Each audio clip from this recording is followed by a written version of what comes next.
Okay, coming to you from the couch once again. Kind of the same topic, I think, as the last video that I made. Talk about concealed carry guns again. So, um, I got another one, is the bottom line.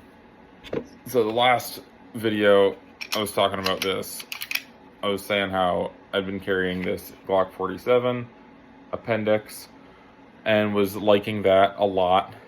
And I still am. One downside to it is this crazy grip texture. It's great for competition. It's not great for like being tucked in, you know, against my skin. That kind of sucked. So, I thought about just getting another Glock.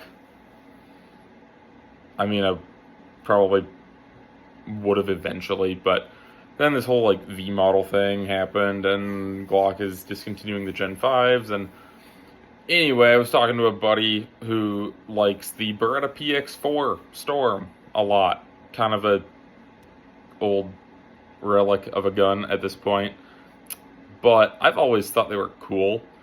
And he told me that he had an extra one that he didn't really need or want anymore, that he'd be willing to let go for, well, I'll just say a very fair trade. So, yeah, I picked that up. I haven't shot this yet. I'm gonna go shoot it tomorrow. He lived out of state, so he had to ship it to an FFL, and I went and picked it up today. And so far, just like messing with the gun, I like it a lot. I've always been kind of a fan of DASA guns, even though I've never owned one. This is my first one, so yeah, I'm liking it so far. Obviously, an optic isn't really going to be an option on this unless I send it to Langdon Tactical for them to do their thing on. So it's going iron sights for now, which I'm actually okay with for a carry gun. I like having an optic, but I don't think it's exactly necessary, and I can shoot irons all right. So we're rocking irons on this thing for now. I don't have a holster for it yet. That's coming. I ordered it before the gun even showed up. As well as more mags, because right now I've just got the one that he sent in the gun. So, I've got mags and a holster on the way. Mags should be here relatively soon. Holster is going to be a minute. JM Custom Kydex. I don't know. I hope it's worth the wait. Like, I keep on hearing great things about that holster company, but holy crap. 5 to 7 week lead time is nuts. So, yeah, we'll see. We'll see if that ends up being worth it. But, anyway, if you guys don't know, the PX4 has this, like, rotating barrel design. So if you, like, look at that, as I start to pull the slide back, the barrel actually rotates. And so it's a rotating barrel instead of a tilt barrel like on a Glock or other more common handguns. So, I don't know. I've always thought they were cool. Langdon Tactical kind of brought them back into relevance a few years ago. And I thought they were cool before that. And then that kind of happened, and I was like, oh, this is like kind of a legit platform still. So, yeah, I don't know. Gonna give it a try. Kind of a weird handgun, and I'm kind of just doing it for fun. I might shoot some production division or something with it in USPSA just for giggles. But that, and I've also got another handgun in my possession at the moment. I don't own this one, but I'm borrowing it from a friend. It's a Walther PDP polymer frame 5-inch. I'm just going to be messing around with it a little bit, and it's just got irons on it right now. It's got a plate, so I could put an optic on it. Maybe I will, maybe I won't, I don't know. But all this to be said, I've got a lot of handguns to shoot. I've got, I mean, the PX4, the PDP, those, like, I haven't even fired a round out of either of those yet, so I definitely need to get around to that. And, yeah, I don't know. Let me know if you're interested on hearing anything specifically about these guns. Yeah, that's kind of what's going on over here right now. So, in other news, the Glock V model stuff continues, and I'm hearing now that they're releasing early. And actually, when I went to pick this up today, the guy at Shields told me that he's got a whole bunch of G19C guns. If that you don't know, that's the like compensated, or well, it's ported. They're ported version of the Glock 19. So got a bunch of those coming. I'm probably not going to buy one right away just because, I don't know, I just bought this. I don't really need to buy more guns. And I will probably know somebody who has one before too long. So I'll give one a try in that way. Yeah. I'll probably put some footage on here of the last match I shot. It was a dark match. A lot of fun. We do a couple of them every year where I live. I would highly recommend going to one if there's one somewhat near to you.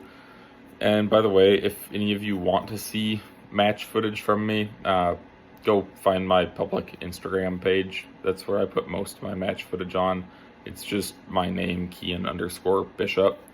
And that's where you can see more of that. I put a little bit of it on here, but I put more of it there. So I should start getting better about putting that onto YouTube as well. I just haven't yet. So anyway, all that to be said, I've got a lot of carry guns now, which is kind of weird for me because for years, all I had was this guy, this Gen 1 M&P Shield.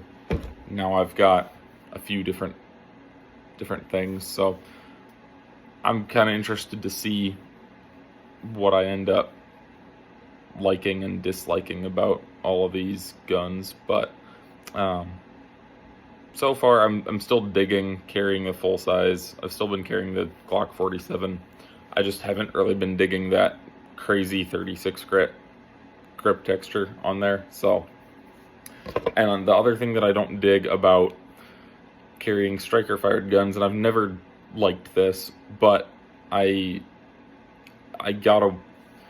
was okay with it for a while, and then for some reason carrying the Glock sketched me out. So for those of you who don't know, on a striker fired gun, there's not really, on a Glock, like there is no safety on this gun. There's no manual safety. The only safety really at all is this little tab on the trigger.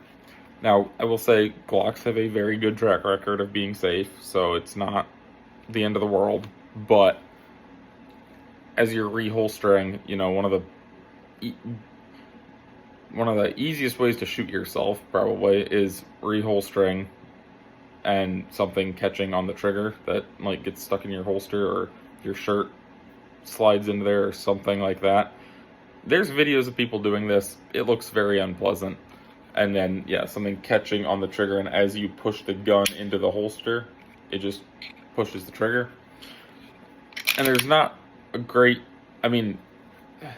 you can look into your holster and clear it visually like that, and that's great.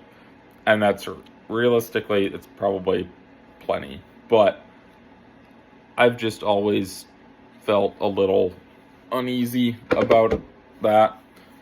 So on my Shield, this is actually the manual safety model. So what I would do with this is I would have the safety on, and I would holster it, and then I would turn the safety off once it was in the holster.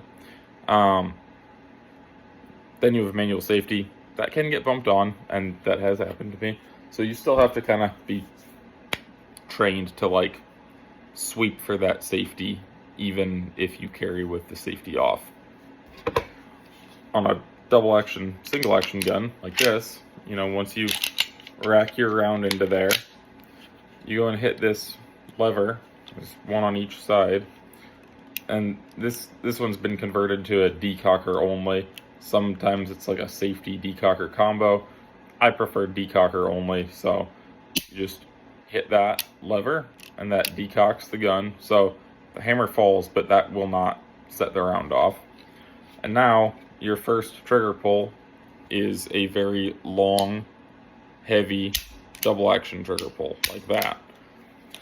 Then once you pull that first trigger pull, slide racks, subsequent trigger pulls are a much lighter, more crisp single action pull. So,